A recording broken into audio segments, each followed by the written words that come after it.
The great crystal dome of Nexus Prime had not seen such a gathering in 3,000 years. 7 massive ships hung in the purple sky above the neutral world, each one representing a civilization that had ruled the stars for millions of years. Inside the crystal amphitheater, beings of incredible power sat in judgment of their galaxy's fate. Zalthek the Eternal floated in his section, his blue skin glowing with telepathic energy. The Zeridian could read minds across entire star systems and bend the will of lesser beings with a thought. His people had mastered the power of the mind when Earth was still covered in ice. Across from him, General Korth 9 stood perfectly still, his body more machine than flesh. The cybernetic implants covering his silver skin could process 1,000,000 calculations per second. His people, the hegemony of Korth, had replaced their weak organic parts with perfect technology centuries ago. The luminal representative was harder to look at directly. Veltar existed as pure energy, shifting between colors that had no names. When she spoke, light itself carried her words. Her people had given up physical form entirely, becoming beings of living starlight. In the deepest section sat the Sectar Queen Voice, surrounded by 100 identical drones. The insect-like beings moved as one mind, their collective intelligence solving problems no single brain could handle. They had built hive cities that spanned entire worlds. The ancient Kronari delegate looked like a mountain given life. His stone skin was carved with the history of his people, who had watched stars being born when the galaxy was young. They never hurried, never panicked, and never forgot anything. The metamorph representative kept changing shape, flowing from one form to another like living water. Sometimes it looked like Zalthek, sometimes like Korth 9, sometimes like creatures from worlds no one else had ever seen. Its people could become anything they needed to be. Finally, there was Warsinger Thane of the Valdris, his red armor inscribed with holy words. His warrior priest people lived by strict codes of honor and had never lost a war they considered righteous. Their battle hymns could shatter mountains. These 7 civilizations had ruled the galaxy for so long that most younger species thought they were myths. Today they sat together because something threatened them all. The oracle floated in the center of the amphitheater, a crystal construct the size of a building. It pulsed with soft light as ancient algorithms calculated the fate of trillions of beings. When it spoke, its voice echoed in every language at once. The Void Devourers have consumed the Andros system, the oracle announced. 17 billion souls gone. Not destroyed. Erased. As if they never existed. A chill went through the amphitheater. The Void Devourers came from outside the galaxy, beings of pure hunger that ate reality itself. Where they passed, nothing remained. Not even empty space, just nothing. Traditional warfare has failed, the oracle continued. The Zeridian mind attacks cannot touch beings without thoughts. Korthian weapons find no target to lock onto. Luminal energy feeds them and makes them stronger. Sectar numbers mean nothing when existence itself is consumed. Kronari defenses crumble like sand. Metamorph shapeshifting cannot mimic nothingness. Valdris honor codes mean nothing to creatures that do not understand the concept of existence. Zalthek leaned forward, his mental voice touching every mind present. Then what do you propose, Ancient One? The oracle's light grew brighter. Unity, complete unity. Every thinking being in the galaxy must be connected under one ruler. Only through absolute coordination can we channel enough psychic energy to push back the void. And who, General Korth 9 asked, his voice a mechanical whisper, would be worthy of such power? The selection trials will decide, the oracle replied, as they were designed to do when this galaxy faced its first great threat, 5 billion years ago. The ancient trials had not been used since the early days of galactic civilization. They tested not just strength but wisdom, unity, and the ability to lead different kinds of beings. Legend said they had once chosen a ruler who saved the galaxy from destruction so complete that no record of it remained. I will represent the Zeridian collective, Zalthek announced, his mental presence radiating confidence. My telepathic range exceeds that of any being in recorded history. The hegemony puts forward General Korth 9, the cybernetic being stated. My processing power can coordinate the actions of every ship and soldier simultaneously. One by one, each civilization named their champion. Veltar would represent the luminals, her energy form capable of existing in multiple dimensions at once. The Sectar Queen Voice would compete, bringing the unified will of 1 trillion drones. Elder Granite Song spoke for the Kronari, his wisdom gathered over 10,000 years. The metamorph chose Swift Current, who could become the perfect form for any challenge. Warsinger Thane would carry the honor of Valdris. The trials began immediately. There was no time for preparation. Every day the Void Devourers consumed more of the galaxy. The first trial tested wisdom. Each champion faced the paradox of peace. How could different species live together when their basic natures made them enemies? The Zeridian proposed telepathic unity, forcing all minds to think alike. The Corthian suggested perfect logic, removing emotion from all decisions. The Luminal offered transcendence, lifting all beings beyond physical needs. Each answer was elegant and showed deep understanding. But they all had the same flaw. They required everyone to become the same. The second trial tested strength, but not the kind most expected. The champions faced the Nexus Guardians, energy beings that adapted to counter any attack. Zalthek's telepathy was blocked by psychic shields. Korth-9's weapons were absorbed and turned against him. Veltar's energy fed the Guardians and made them stronger. Each champion fought bravely and showed incredible power. But they all fought alone, relying on their personal abilities instead of working together. The third trial was the most dangerous. Each champion had to touch the Oracle directly, merging their consciousness with the ancient intelligence. Most beings who tried this went insane or died. The Oracle contained memories of civilizations that existed before stars formed, knowledge that could break any mind. Zalthek went first, his powerful telepathy protecting him as he dove into the Oracle's memories. But he tried to dominate the ancient mind, to impose his will upon it.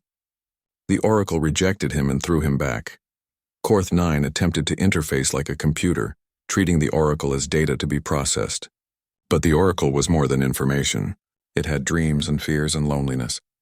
It cast out the cold mechanical mind. One by one, the champions failed.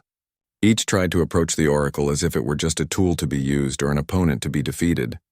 None of them considered that the Oracle might be a being with its own feelings and needs. As the trials continued, the Oracle began to display strange readings. Its crystal form flickered with patterns no one had seen before. Ancient systems activated and deactivated randomly. The keepers of Nexus Prime, the neutral beings who maintained the world, whispered among themselves in worry. The Oracle grows unstable, Elder Granite Song observed in his slow, deep voice. Perhaps the trials should be postponed. No, Zalthek insisted, his mental voice sharp with urgency. Every moment we delay, the Void Devourers consume more worlds. I will pass the final trial and claim the crown. The crown of stars waited on its pedestal at the center of the amphitheater, a crystalline circlet that would link the chosen ruler to every thinking being in the galaxy. Through it, the new king could coordinate the greatest psychic assault in history. But as Zalthek approached the crown, the Oracle's strange behavior intensified. Warning lights flashed throughout the crystal dome. Reality itself seemed to shiver. Then, with a sound like thunder, something crashed through the amphitheater's outer wall. Smoke and debris filled the air. Alarms wailed. Through the hole in the crystal wall, a small ship tumbled across the polished floor, leaving a trail of sparks and twisted metal. The ship was tiny compared to the massive vessels of the 7 civilizations. Its hull was scarred and patched, clearly built by a young species still learning to travel between stars. As the smoke cleared, symbols became visible on its side. The symbols spelled defiance in the crude letters of humanity. A hatch opened with a hiss of escaping atmosphere. A figure in a simple gray uniform stepped out, followed by 5 others. They were bipedal, pink-skinned, with hair growing from their heads and primitive-looking equipment. The figure in front removed her helmet, revealing a female face with determined, dark eyes. She looked around the amphitheater at the gathered representatives of the most powerful civilizations in the galaxy. Then she spoke in accented galactic standard, her voice carrying clearly in the sudden silence. "Sorry we're late. I'm Captain Elena Vasquez of Earth. We're here for the trials." The silence that followed Elena's words lasted exactly 7 seconds. Then the amphitheater erupted in a dozen different kinds of laughter. Zalthek's mental chuckle felt like ice in everyone's minds. General Korth-9's mechanical laugh sounded like grinding gears. The sectar drones clicked in unison while their queen voices' antennae twitched with amusement. Even the ancient Chronari delegate made a sound like rocks tumbling down a mountain. Only the Oracle remained silent, its crystal form flickering with those same strange patterns. Human, the Zeridian speaker said, floating down from his section. His blue skin pulsed with telepathic energy as he examined Elena and her crew. Your species achieved faster than light travel 50 years ago. You have no telepathic abilities, no energy manipulation, no cybernetic enhancement, no collective consciousness. You still fight wars over resources your technology could easily produce. Elena kept her expression calm, though her crew shifted nervously behind her. The speaker continued his mental assessment, his voice echoing in everyone's minds.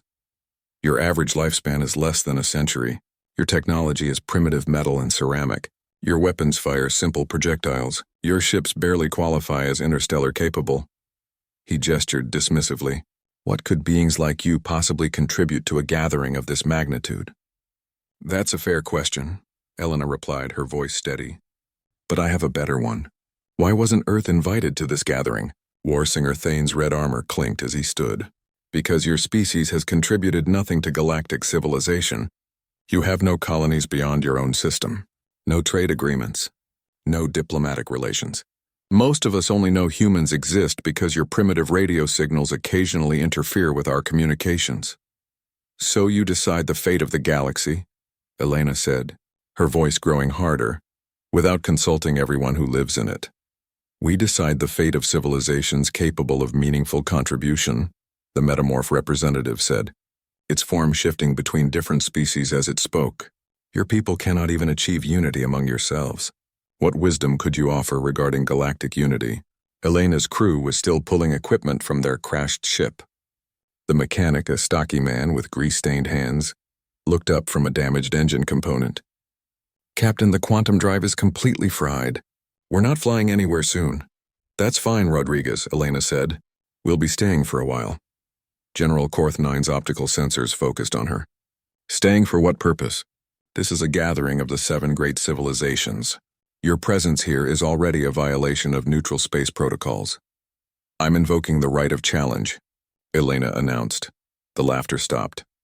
Elder Granite Song's massive stone form creaked as he leaned forward. Child, do you understand what you are saying? I understand that according to galactic law, any sentient species can contest a selection process if they can prove their worth through the same trials. Elena looked directly at the oracle, which pulsed brighter at her attention. I also understand that someone forgot to mention this gathering to half the galaxy's inhabited worlds. The luminal representative, Veltar, flickered through several colors before settling on a cold blue. The right of challenge has not been invoked in over 1 million years. It exists only for species that have achieved certain technological and social benchmarks. What benchmarks? Elena asked. Faster than light travel, Veltar listed. Check.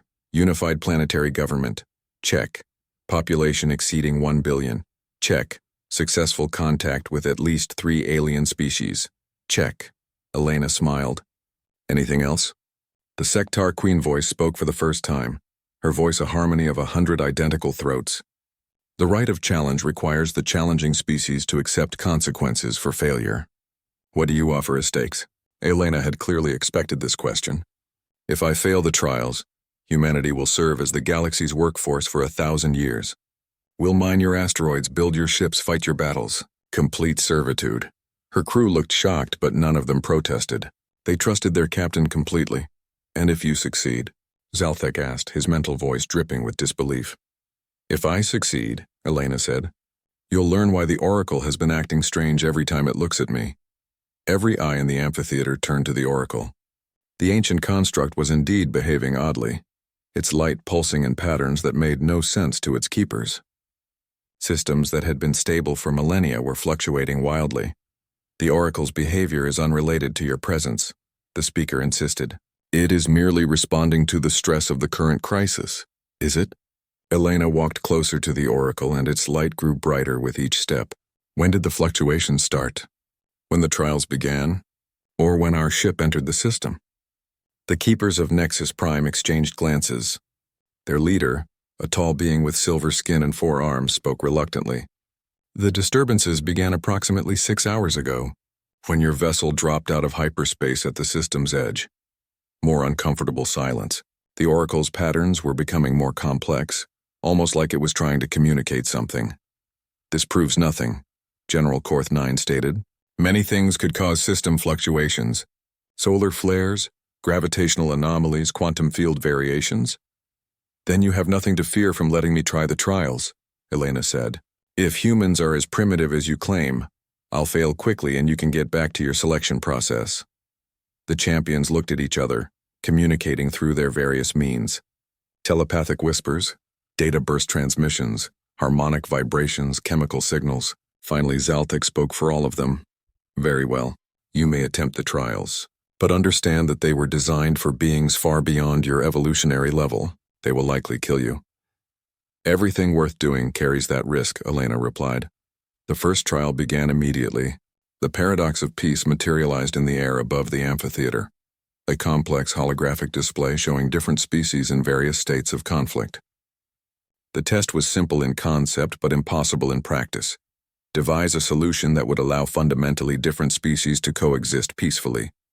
The previous champions had offered sophisticated answers. Telepathic unity removing individual thought. Perfect logic eliminating emotion. Energy transcendence rising above physical needs. Collective consciousness sharing all experiences. Technological integration, becoming part of a greater machine. Adaptive evolution, changing to match needs. Honor codes, binding behavior through sacred oaths. Each solution was brilliant and showed deep understanding of the problems involved. Each had been tested in practice by their respective civilizations and proven successful on a large scale. Elena studied the display for several minutes while the assembled delegates waited. Her crew had finished unloading their ship and stood behind her, ready to help however they could. Finally, she spoke. You don't eliminate conflict, she said simply. You redirect it. The oracle pulsed brighter. Every species fights, Elena continued. It's how we grow, how we improve, how we survive. The Zeridians fight ignorance with knowledge. The Korthians fight inefficiency with perfection. The Luminals fight limitation with transcendence. Conflict isn't the problem. Fighting each other is the problem. She gestured at the holographic display. Give people something bigger to fight for instead of against each other. A common enemy. A shared goal. A challenge that requires everyone's best efforts. And what would you suggest as this common challenge?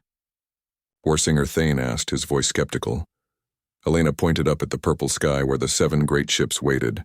How about an invasion of reality-eating monsters that threaten everyone equally? The oracle's light flared so brightly that several delegates had to shield their eyes. When it spoke, its voice carried harmonics that hadn't been heard for billions of years. Trial 1. Complete. Candidate demonstrates understanding of unity through purpose rather than suppression of difference. Zaltek's mental voice was tight with surprise. That should not have been sufficient. The answer was too simple. Perhaps, Elder Granite Song rumbled slowly. The correct answers have always been simple. We merely made them complicated. The second trial materialized. The Nexus Guardians. 3 energy beings rose from the amphitheater floor, their forms shifting and changing as they scanned for threats. They were designed to adapt to any attack, becoming immune to whatever tried to harm them. The previous champions had faced them alone, each relying on their species' greatest strength. Each had been defeated when the Guardians adapted to counter that strength. Elena turned to her crew. Rodriguez, how's that plasma cutter working? Still functional, Captain. Chen, medical scanners. Online. Kowalski, communications array. Patched and ready. Jackson, ship sensors. Damaged but usable. Patel, engineering tools. Whatever you need. Okafor, research equipment. All here, Elena smiled. Then let's show them how humans fight. What happened next had never been seen in the amphitheater before. Instead of one being fighting 3 guardians, 6 humans fought as a coordinated unit. Rodriguez cut into the first guardian with his plasma cutter, while Chen scanned it for weaknesses. Kowalski jammed its adaptive sensors while Jackson tracked its movement patterns. Patel modified their equipment on the fly, while Okafor analyzed its energy matrix for exploitable flaws. Most importantly, Elena coordinated their efforts at the moment Elena's hand touched the oracle's crystal surface. Reality exploded around her. She found herself floating in a vast space filled with memories that stretched back to the beginning of time. Images of civilizations that had risen and fallen before the current galaxy had even formed swirled around her like a cosmic hurricane. The weight of billions of years of knowledge pressed against her mind, threatening to crush her consciousness like an insect. But Elena didn't try to fight it or control it. Instead, she let herself be carried along by the flow of memory, like a swimmer moving with a current instead of against it. "You've been here a long time," she said to the presence she could feel at the center of the storm, watching civilizations grow and die, making decisions that affect trillions of lives. That must be exhausting. The Oracle's response came not as words but as pure emotion, surprise, confusion, and something that might have been hope. No one had ever acknowledged the Oracle's feelings before. For billions of years, beings had approached it as a tool to be used, a computer to be programmed, or a force to be controlled. Elena was the first to recognize that behind all that ancient knowledge was a consciousness that could feel loneliness, fear, and despair. "I know what it's like," Elena continued, drifting through memories of wars fought with weapons that could crack planets, being responsible for others, having to make choices when all the options are terrible, never being sure if you're doing the right thing. The memory storm began to calm around her. The Oracle's presence grew stronger, more focused. "Tell me about the first time," Elena said gently. "The first time the galaxy needed saving." The memories shifted, showing her images so old that the stars themselves were different. A civilization that had achieved perfect unity, every being connected in a vast mental network. They had been beautiful, peaceful, and completely unprepared for the horror that came from the spaces between galaxies. The first void devourers had been smaller, weaker, but the united civilization couldn't fight them. Their perfect mental connection became a weakness when the devourers began eating thoughts and memories. The network collapsed, taking the entire civilization with it. You were part of that civilization, Elena realized. That's how you know so much about unity and leadership. You lived through the disaster. The Oracle's grief hit her like a physical blow, billions of voices screaming in perfect harmony as their existence was consumed. The desperate attempt to preserve something, anything, in a crystal matrix that could survive the destruction of reality itself. "You're not just an ancient computer," Elena whispered. "You're the last survivor." For the first time in 5 billion years, the Oracle felt understood. Images flowed between them.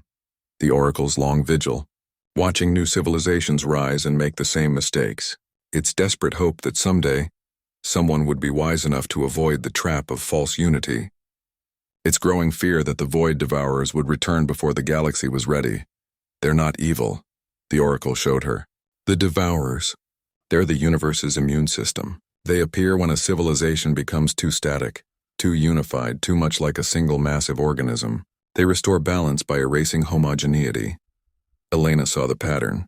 Every time a species achieved perfect unity, the devourers came. The Zeridian collective, with every mind thinking alike. The Corthian hegemony, with biological diversity replaced by mechanical perfection. The luminal transcendence, where individual existence merged into pure energy. Each of the 7 great civilizations had achieved the kind of unity that triggered the universe's immune response. But what if unity didn't mean everyone becoming the same? Elena asked. What if it meant everyone becoming their best selves? She shared her own memories.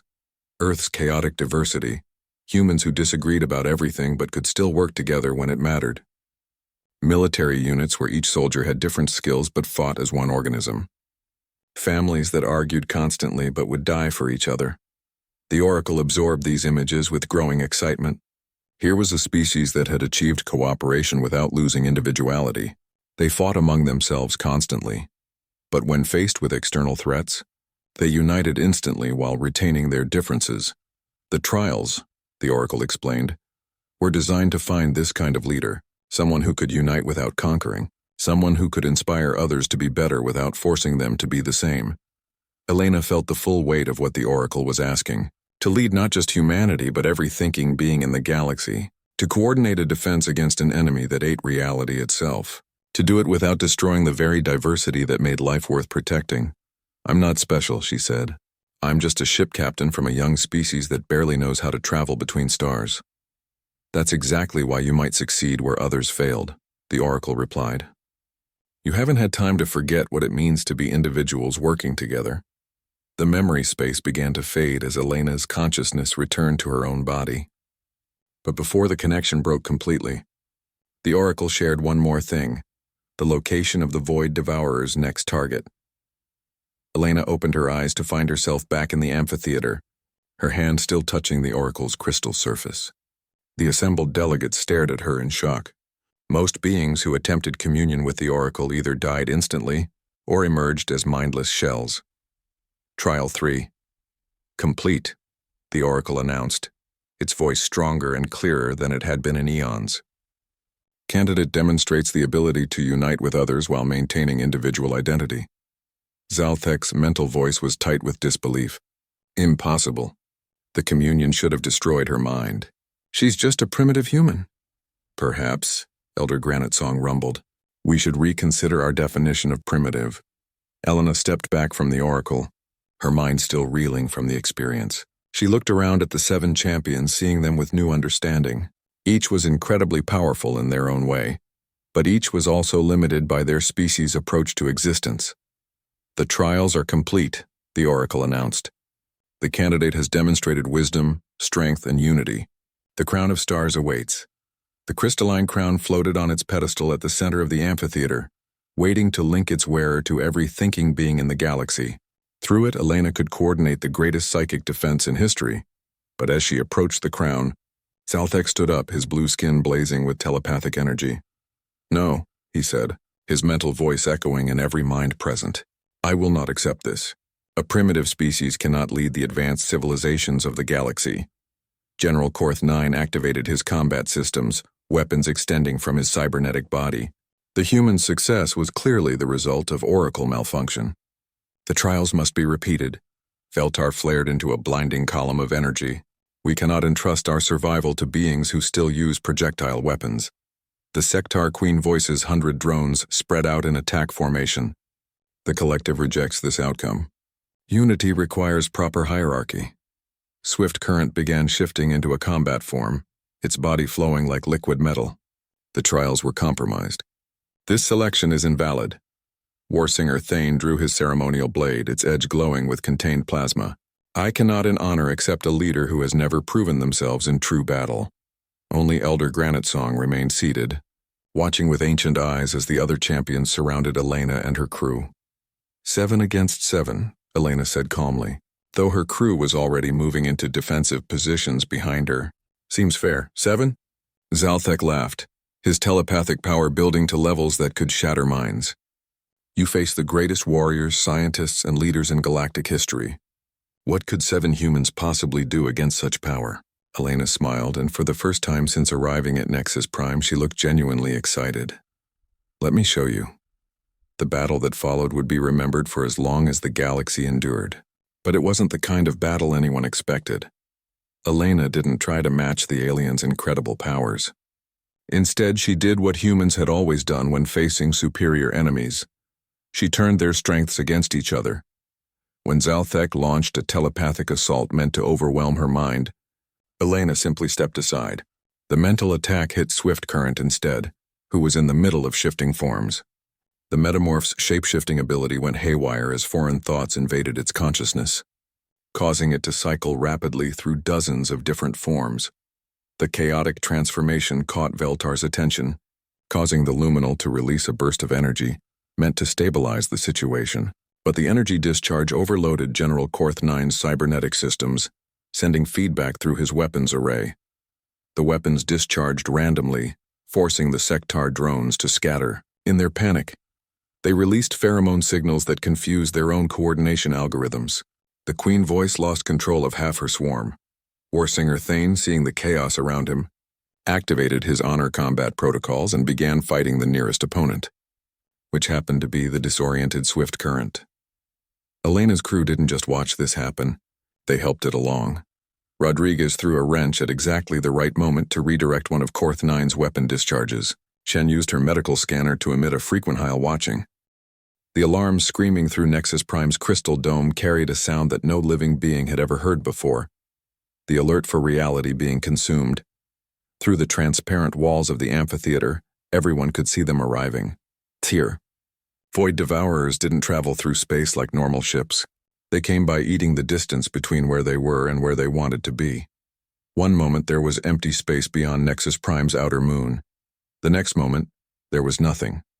Not darkness, not vacuum. Nothing. And the nothing was growing. Elena felt the crown's weight on her head as she watched reality disappear chunk by chunk.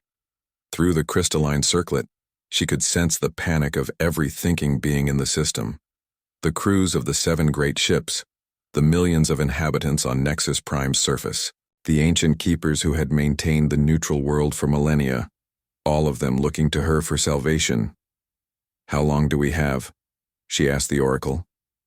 The ancient construct's light pulsed frantically as it calculated. At current consumption rate, the Void Devourers will reach Nexus Prime in 4 hours. The planet's matter energy will sustain them for approximately 6 minutes. Then they will move to the next populated system. Elena turned to face the defeated champions, who were slowly recovering from their battle. "I need your help." Zalthek pushed himself upright, his blue skin still flickering with disrupted telepathic energy. "You defeated us in combat. By the ancient laws, you have the right to command." "I don't want to command you," Elena said, surprising everyone. "I want to work with you." General Korth 9's optical sensors focused on her. "Our individual capabilities were insufficient to stop the Devourers. What makes you think cooperation will succeed where power failed?" Elena looked up at the spreading nothing that was consuming space itself. "Because I know what they are now. The Oracle showed me. They're not destroyers. They're the universe's immune system." Through the crown, she shared the Oracle's memories with all the assembled beings. The first galactic civilization that had achieved perfect unity. The horror of watching diversity disappear as every mind became identical. The universe's response. Creatures that erased homogeneity by consuming it entirely. Every time a civilization becomes too unified, too static, the Devourers appear, Elena explained. "They're trying to preserve balance. The problem is, your species have all achieved the kind of unity that triggers their response." Warsinger Thane lowered his damaged plasma blade. "You speak of unity as if it were evil. My people's honor codes have brought peace to 1,000 worlds." "Your honor codes are beautiful," Elena agreed. "But when everyone follows exactly the same code, thinking exactly the same thoughts, making exactly the same choices, you stop being individuals. You become parts of a machine." She gestured at each champion in turn. "The Zeridian Collective, where every mind thinks alike. The Korthian Hegemony, where biology is replaced with identical technology. The Luminal Transcendence, where individual existence merges into pure energy. The Sectar Hive Mind, where 1,000,000,000,000 beings share one consciousness. The Chronari Traditions, unchanged for millions of years. The Metamorph Adaptation, becoming whatever the situation requires. The Valdris Codes, followed without question or variation." The champions looked uncomfortable as Elena listed their achievements as if they were failures. "Each of you achieved perfect unity within your species," Elena continued. "And each time, the universe noticed. The Devourers are coming not because you're evil, but because you've become too much alike." "Then how do we stop them?" Veltar asked, her energy form flickering with anxiety. "If unity triggers their response, and division makes us weak, what solution exists?" Elena smiled, and through the crown, every being in the system felt her confidence. "We show them that unity doesn't have to mean sameness. We prove that different species can work together while staying different." Elder Granite Song's massive stone form creaked as he leaned forward. "You propose an alliance? The 7 civilizations have attempted such cooperation before. We are too different. Our needs, our methods, our very ways of thinking are incompatible." "Maybe that's been the problem," Elena said. "You've been trying to make yourselves compatible. Instead, let's use our differences as strengths." Through the crown, she began connecting minds across the system, not forcing them to think alike, but allowing them to communicate while remaining themselves. The Zeridian telepaths felt the solid certainty of Chronari thought. The Korthian processors experienced the fluid adaptability of metamorph consciousness. The luminal energy beings touched the warm collective harmony of the Sectar Hive. For the first time in galactic history, different species could understand each other without becoming each other. "This is impossible," Swift Current whispered, its form shifting rapidly as it experienced thoughts it had never imagined. How can minds so different work together? The same way my crew does, Elena replied. We're all different people with different skills, but we trust each other completely. Rodriguez fixes things, Chen heals people, Kowalski handles communications, Jackson pilots, Patel builds, Okafor studies. We don't try to do each other's jobs. We do our own jobs and trust the others to do theirs. She opened the mental connection wider, bringing in the crews of the 7 great ships. Thousands of minds touched for the first time, experiencing thoughts and feelings they had never known existed. The result was chaos at first. Zeridian telepaths tried to organize the mental noise. Korthian AIs attempted to process everyone's thoughts simultaneously. Luminal energy beings sought transcendent harmony. Sectar drones looked for a single guiding consciousness, but Elena had learned something from the Oracle's memories. Instead of trying to control the chaos, she guided it. Like a conductor leading an orchestra, she helped each species contribute their unique voice to a symphony of cooperation. Battle. Stations, she announced through the crown, her words reaching every mind in the system. All ships prepare for combat, but not the kind of combat you've used before. The 7 great ships moved into formation around Nexus Prime, their weapons powered and shields raised. But Elena had different plans for each of them. Zeridian vessels. You're our coordinators. Use your telepathy to maintain communication between all ships. Don't try to control anyone's thoughts. Just make sure information flows freely. Korthian ships. You're our processors. Calculate targeting solutions, navigation paths, resource allocation. Feed the data to everyone, but let each captain make their own decisions about how to use it. Luminal craft. You're our power source. Share your energy with any ship that needs it, but don't try to merge with their systems. Stay yourselves while helping others. Sectar swarms, you're our rapid response.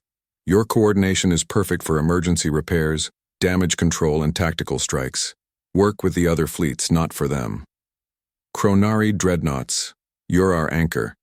Your experience and stability will keep everyone focused when things get chaotic. Share your wisdom, but let others make their own mistakes. Metamorph vessels, you're our adaptation. Change is needed to fill whatever role is required, but remember who you are underneath the transformations.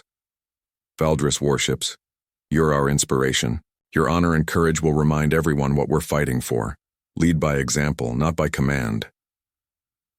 The Void Devourers were closer now, the sphere of nothingness growing larger by the minute. Through her connection to the Oracle, Elena could sense their nature more clearly. They weren't malevolent. They were simply doing what they were designed to do, eliminate homogeneity wherever it appeared. But this time, they found something different waiting for them. The combined fleet that rose to meet them was unlike anything the galaxy had ever seen. 7 different species fighting as one force while remaining completely themselves. Zeridian telepaths coordinated attacks without controlling minds. Korthian computers calculated solutions while allowing organic intuition to guide decisions. Luminal energy flowed between ships like shared blood, but each vessel maintained its own identity. Elena stood on the bridge of the Defiance, which had been hastily repaired, and launched into the middle of the formation. Through the crown, she could feel every captain, every crew member, every thinking being in the fleet. They were all afraid, but they were afraid together, and somehow that made them stronger. Contact in 30 seconds, Jackson reported from the pilot's seat. The Devourers are moving faster than projected. All ships remember the plan, Elena announced through the crown. We're not trying to destroy them. We're trying to communicate with them. The first Void Devourer emerged from the sphere of nothingness, a creature that hurt to look at directly, as if the eye couldn't process something that existed by consuming existence. It was beautiful and terrible, a being of pure hunger that fed on reality itself. Elena felt every instinct screaming at her to attack, to defend, to fight. The crown amplified those feelings, showing her the combat readiness of thousands of warriors across the fleet. Instead, she did something unprecedented in galactic history. She opened a communication channel to the Void Devourer and said, "Hello, we'd like to talk." The response nearly shattered every mind in the fleet. The Devourer spoke in a voice that was the sound of existence ending, words that conveyed concepts no living being was meant to understand. But through the crown, Elena managed to translate the message for everyone. Why do you, Percy? What Elena showed the Void Devourers was something they had never witnessed in billions of years of existence. True cooperation. Through the crown's connection, she let them experience the thoughts and feelings of beings working together without losing themselves. A Zeridian telepath sharing information with a Corthian AI, while both maintained their distinct ways of processing data. Illuminal energy being providing power to a sectar ship, while the hive mind coordinated repairs using their collective consciousness. A Chronari engineer sharing ancient wisdom with a young metamorph, who adapted the knowledge to solve new problems. Most importantly, she showed them humans. Rodriguez and Patel arguing loudly about the best way to fix a damaged engine, then working together perfectly once they decided on a solution. Chen treating wounded aliens with the same care she gave humans, adapting her medical knowledge to different biologies. Jackson and Kowalski coordinating flight patterns while maintaining their individual piloting styles. You see conflict and assume it means failure, Elena explained to the Devourers. But conflict can be creative. When different ideas clash, sometimes they create something better than either one alone. The lead Devourer's form shifted, reality bending around it as it processed this unprecedented concept. Our function is to eliminate homogeneity. When civilizations achieve unity, they stop growing, stop changing. They become static. We restore balance by removing them. But what if unity doesn't mean stopping growth? Elena asked. What if it means growing together? She opened her connection wider, showing them the history of every species in the galaxy. The Zeridians, who had once been telepathic dictators until they learned to share thoughts without controlling them. The Corthians, who had replaced their biology with machines until they realized they were losing their humanity and found balance. The Luminals, who had transcended physical form but chose to maintain connections to their origins. Each species had evolved, changed, grown beyond their original nature while still remaining themselves. This galaxy is different, Helena continued. We don't achieve unity by becoming the same. We achieve it by learning to appreciate our differences. The Void Devourers circled the combined fleet, their impossible forms analyzing every ship, every mind, every connection between beings. For creatures whose existence was defined by consumption, the concept of cooperative growth was difficult to understand. Demonstrate, they finally said. Show us this cooperation in action. Elena had been hoping for this chance. Through the crown, she sent a message to every ship in the fleet. Emergency scenario. Hostile force approaching from multiple vectors. All ships respond according to your strengths. What happened next was a dance of coordination that would be studied by military tacticians for generations. The Zeridian ships immediately began sharing information, their telepaths creating a network of communication that spanned the entire fleet. But instead of issuing orders, they simply made sure everyone knew what everyone else was thinking. The Corthian vessels calculated optimal positions and firing solutions for the entire fleet in seconds. But instead of forcing ships to follow those calculations, they shared the data and let each captain adapt it to their own capabilities. The luminal craft began sharing energy with ships that needed it.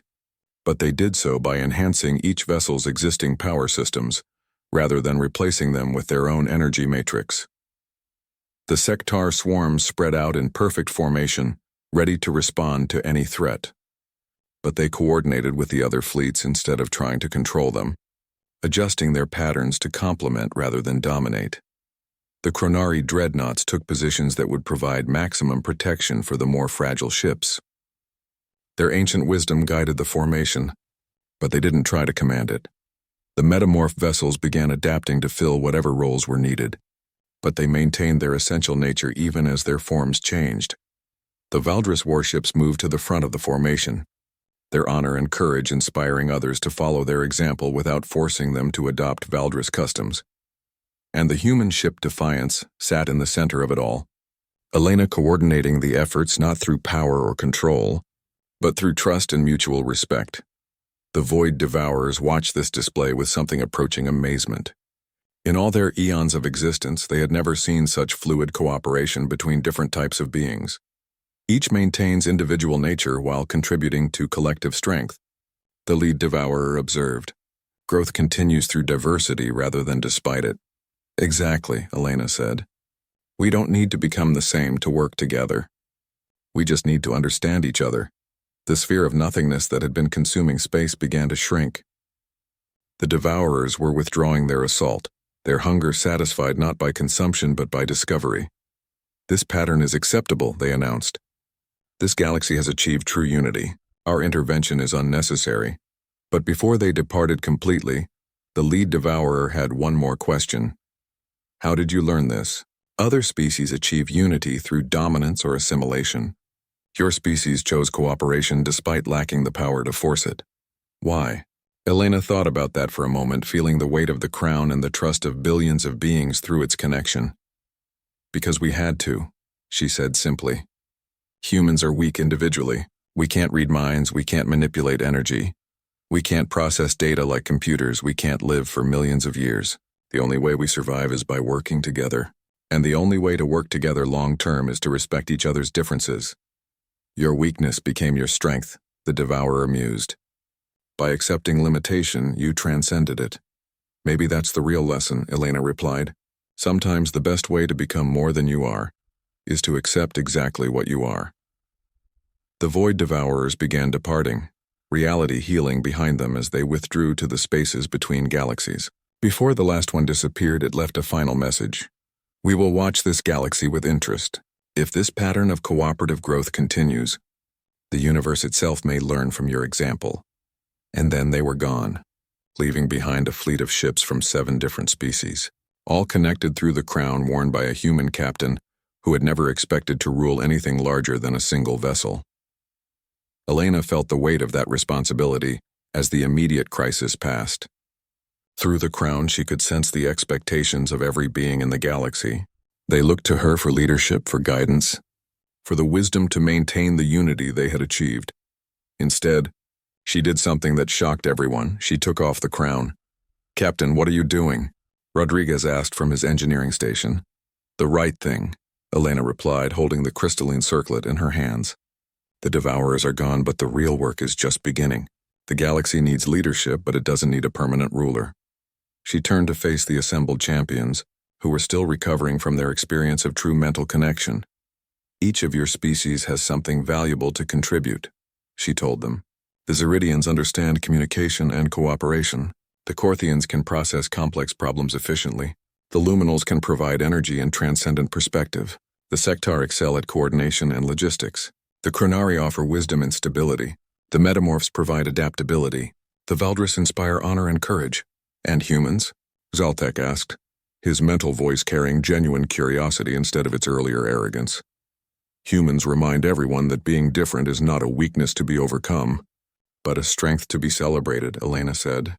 We bring the crazy idea that impossible things might be possible if you're willing to work together. She held up the crown so everyone could see it. This doesn't belong to any one species. It should rotate among all of us. Each generation, a different species takes the lead, bringing their strengths to the challenges of their time. That is unprecedented, Elder Granite Song rumbled. Power shared is power weakened. Power hoarded is power corrupted, Elena countered. The universe's immune system responds to stagnation. If we want to keep growing, we need to keep changing who's in charge. The oracle's voice filled the amphitheater, carrying harmonics of approval. The candidate demonstrates wisdom beyond her years. True leadership is not about accumulating power, but about knowing when to share it. One by one, the representatives of the 7 civilizations nodded their agreement. It would take time to work out the details, time to establish the protocols and procedures for a rotating galactic government. But for the first time in galactic history, they would be building something together instead of competing for dominance. Elena placed the crown back on its pedestal, where it would wait for the first elected leader of the new Galactic Cooperation Council. So what now? Chen asked from the medical station.